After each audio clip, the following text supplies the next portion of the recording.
Alors, qu'est-ce que vous pensez du futur de l'Afrique? Moi, je pense sérieusement, il faut d'abord qu'on laisse nos différences de côté et se mettre ensemble pour qu'on puisse vraiment aller de l'avant. Être fort. Voilà. Il n'y a que par le travail que ça doit passer. Exactement.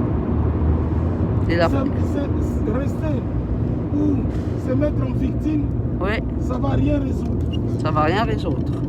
Donc il faut chaque pays avec ses moyens avancer, être unis, l'Afrique unie.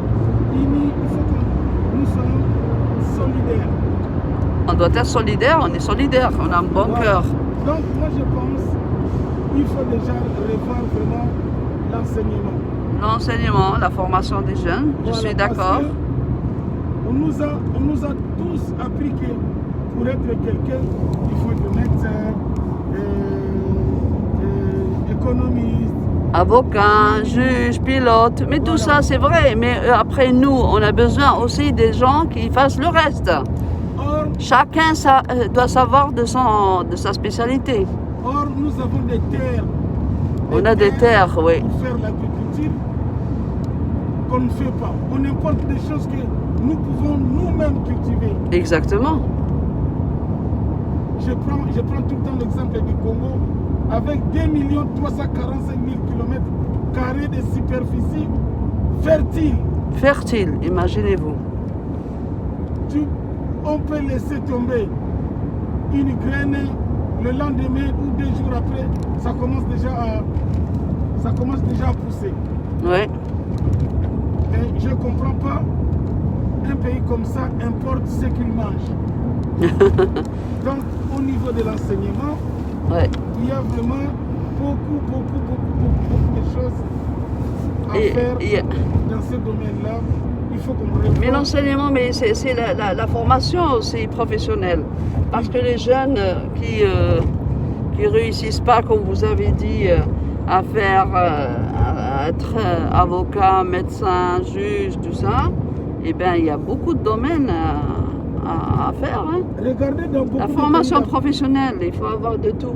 Dans beaucoup de pays d'Afrique, combien d'écoles, combien d'universités pour former des gens? Il n'y a pas d'université, c'est pour ça que les gens ils prennent la mer, ils traversent tout l'Atlantique et le Méditerranée pour rentrer à travers l'Espagne. Vous savez combien de gens meurent? Des femmes enceintes, des bébés. Moi je sais, parce que je suis en Espagne, la télévision toujours, elle parle des numéros et des numéros des victimes. Des victimes des responsabilités des politiques, des politiciens. Ils ne font pas leur travail. Parce que c'est le peuple qui doit faire. Parce qu'on est mal enseigné, mal formé. Voilà. C'est nous qu'on doit faire les choses. Voilà, parce que le dirigeant, il est là, ou les dirigeants, ils sont là. Mais il ne faut pas attendre. Il y a beaucoup de travail pour le dirigeant. Mais si le peuple, il ne veut pas avancer, il veut les choses faciles. Il veut venir en Europe. On attend beaucoup du gouvernement. Ils veulent venir en Europe, ils veulent faire un tour, et c'est tout. Donc on attend beaucoup du gouvernement. Exactement. Ça c'est pas bon. Exact. C'est pas bon. On attend trop du gouvernement. C'est pas bon. C'est pas bon, bien sûr. Il faut... mais regardez, chaque pays, le peuple, il doit aider l'autre, la moitié du peuple doit aider l'autre moitié. Ça, ils le disent en Espagne. La moitié d'Espagne doit aider l'autre moitié. Et je crois que c'est le proverbe qui stimule n'importe quelle population. Les gens doivent s'aider entre eux. D'une manière ou d'une autre, ils doivent s'aider comme on faisait avant. Maintenant, on est allé en arrière avec le Covid. Regardez dans des pays vers l'Afrique centrale. Oui. On est propriétaire des terres. On est presque chaque famille, ils ont des terres à eux. Nous, vers chez nous, ce n'est pas encore comme ici en Europe. Les terres, c'est encore... Et qu'est-ce que vous pouvez faire avec la terre? À part le café et le blé, qu'est-ce qu'on peut faire avec la terre? Non, les légumes. On peut cultiver les haricots, les pommes de terre, les tomates, pommes de terre. Et faire des conserves, les garder, les conserves. C'est pour ça que moi je dis, il faut toujours, quand on produit, il faut qu'on finisse le produit sur place. Voilà, ce qu'ils font ici. Parce que maintenant, la meilleure manière de conserver les choses, c'est les conserves. Hein. Et déjà, regardez. Les guerres, ils ont vécu avec les conserves. Tu gardes quelque chose dans une boîte de métal bien conservée. Un pays comme la Côte d'Ivoire, vous imaginez, la Côte d'Ivoire. C'est eux les producteurs de cacao. Oui. Mais ce n'est pas eux les finisseurs. Ah bon? Celui qui finissent. C'est qui? Qui le finissent? Celui qui finissent le produit, donc qui transforme le produit, il gagne même plus que le producteur. Bien sûr, ça c'est partout, c'est connu. Voilà. C'est l'industrie, c'est l'industrie. Voilà, c'est pas normal. Mais oui, c'est normal parce qu'il y a la formation des gens, le savoir-faire, et puis il y a aussi les machines. Les machines, c'est cher. Non, c'est parce que... Il faut le faire de manière manuelle, et bien il faut le faire avec les mains. Ils n'ont pas investi là-dedans. Ça fait 60 ans que ça dure. Ils ont toujours été un grand producteur de cacao. Mais celui qui ne produit pas, celui qui transforme, il tire profit plus que... Bien sûr. Mais il faut se réveiller, il faut commencer à travailler.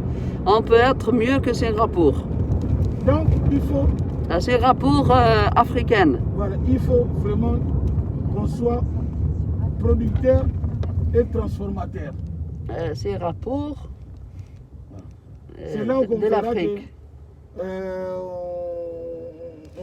On pourra vraiment avancer. Et surtout, les dirigeants qui ne mettent pas l'argent dans leurs poches. Ben, les dirigeants, ils vont mettre toujours. Hein. La corruption, on ne peut pas l'éradiquer. Mais la corruption, elle commence dans les familles, à la maison. On ne peut pas la changer, ça. Il y a toujours, mais il doit faire le moins possible.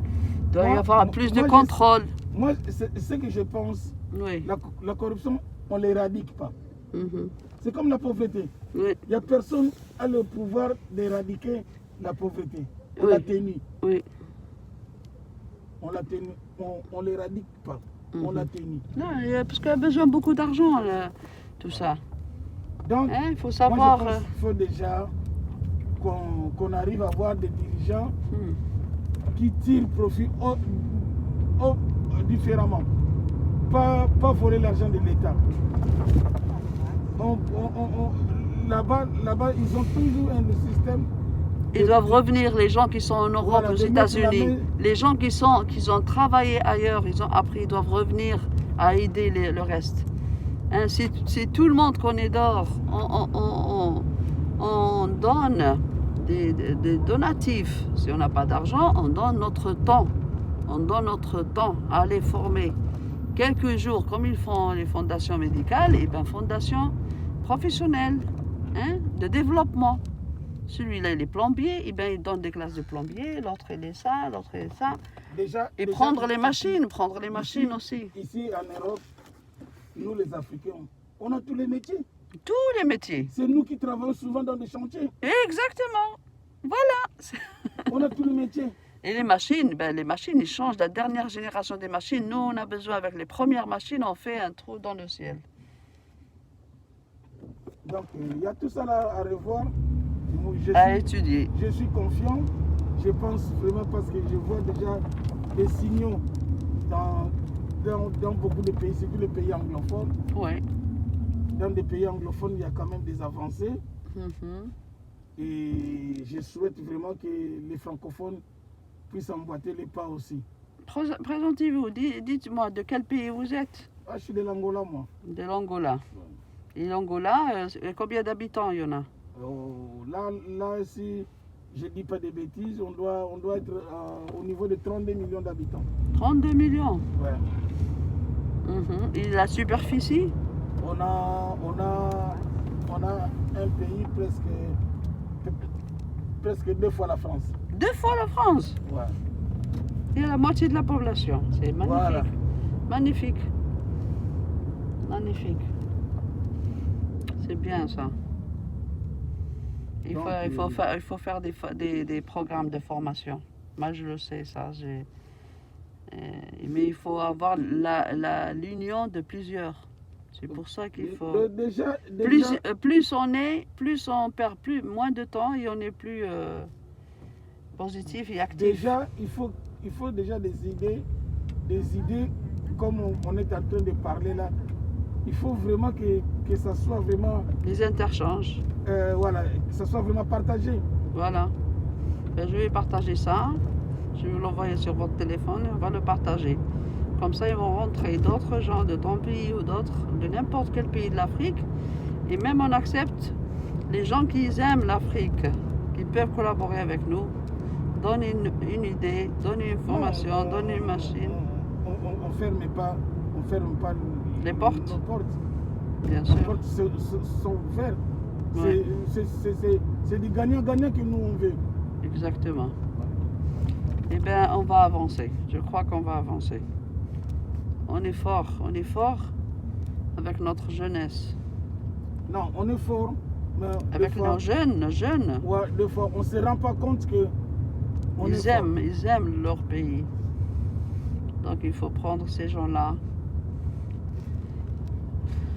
Et moi je dis qu'il faut rendre la monnaie à l'Afrique. On donne le dos à l'Afrique. Tout le monde part aux États-Unis, en Europe, il est bien, il oublie sa famille, il oublie les grands-parents, il oublie la culture et l'histoire. Il ne faut pas oublier.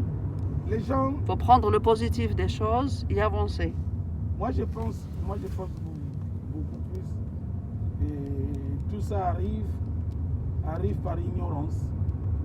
Les gens, ils sont encore ignorants. Voilà, mais ils se trouvent seuls. Ils se posent pas de bonnes questions. Voilà. Mais il faut vraiment avoir de l'aide, avoir de l'expérience, avoir vécu dans un autre pays, avoir vu les gens avec la moindre des choses, ils sont heureux. Ils n'ont rien. Et souvent, on a des terres pour cultiver. On laisse nos terres pour venir s'aventurer ici. Exactement. Ça, c'est pas normal. C'est pas normal, bien sûr que non. Sans diplôme, sans formation, sans rien. Voilà. Si quelqu'un il a sa formation, il vient faire un doctorat, faire une formation, il termine, il prend son diplôme, il aide son pays. Parce que tous on est là, ça sert à quoi? C'est quel numéro encore? C'est en face, là, on est arrivé. Eh bien, au revoir. Mais vous savez que ça, c'est la deuxième fois que je vous prends. Oui. Ah bon, vous m'avez pris déjà une autre fois? À la même place. Eh ben, c'est bien, là. Je suis international, là. Je me rappelle de la le centre, là, que m'avait laissé. Voilà. Que je consulte ici, oui. Eh bien, je parle beaucoup parce que j'aime beaucoup mon pays, l'Algérie, et j'aime l'Afrique. Je garde la voiture pour la consultation. Eh bien oui, vous pouvez rentrer à consulter, parler avec les filles, vous rentrez. C'est combien? Je ne sais pas, il faut parler avec eux. Eh bien, dites au revoir ici, je vais fermer le vidéo. Au revoir. Au revoir.